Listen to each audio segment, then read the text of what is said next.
नमस्ते सबैजनालाई। म अहिले यहाँ छतमा जाँदैछु। छतबाट यस्तो राम्रो भ्यू देखिन्छ अनि कपडा पनि उठाएको थिएँ। मैले त्यही बकेटमै छोडेछु। यो मेरो सानो गमलामा भएको भ्यान्टा हो अनि खुर्सानी हो। यसमा पनि खुर्सानी नै छ। काँक्राको बिउ बोटा यसमा फलिरहेछ एक दुईवटा। यो चाहिँ कागतीको बोट हो।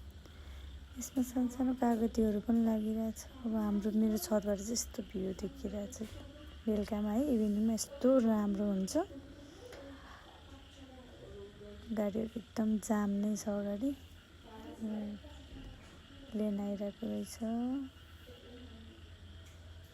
मजाले भ्यू देखिन्छ अनि म छतमा गएँ एकछिन सरेर हेर्छु होइन। बेलुका अफिसबाट आएपछि छतको कामहरू पनि यसो हुन्छ। बिरुवाहरू लगाएपछि फेरि जान मन लाग्ने। कपडाहरू पनि उठाएकै थिएन, उठाउँदै थिएँ। आधा उठाएको थिएँ, आधा चाहिँ टाइम मिलाएको छ। अब उठाउँछु बिस्तारै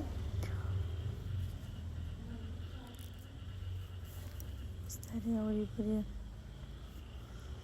कस्तो राम्रो देखिने कि बेलुकामा चाहिँ। प्लान्टहरू पनि एकदम राम्रो भइरहेछ।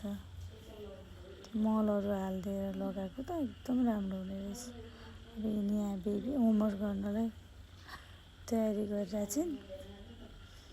होमवर्क गर्छन् बेलुका आएपछि स्कुलबाट।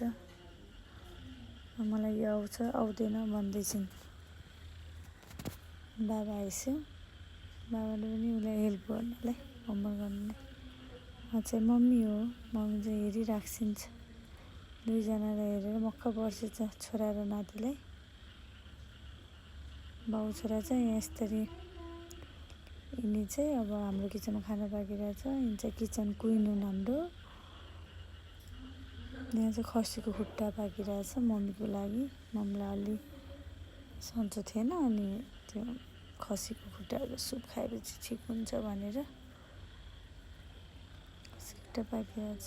अन्त गेडागुडीहरू केलाउँदैछन्। त्यो गेडागुडीमा मिक्स गरेर पकाउने भनेर।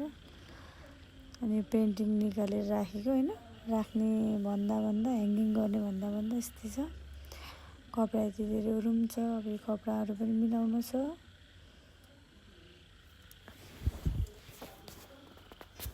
भिडियो हेरिदिनु भएकोमा धेरै धेरै धन्यवाद। Thank you for watching.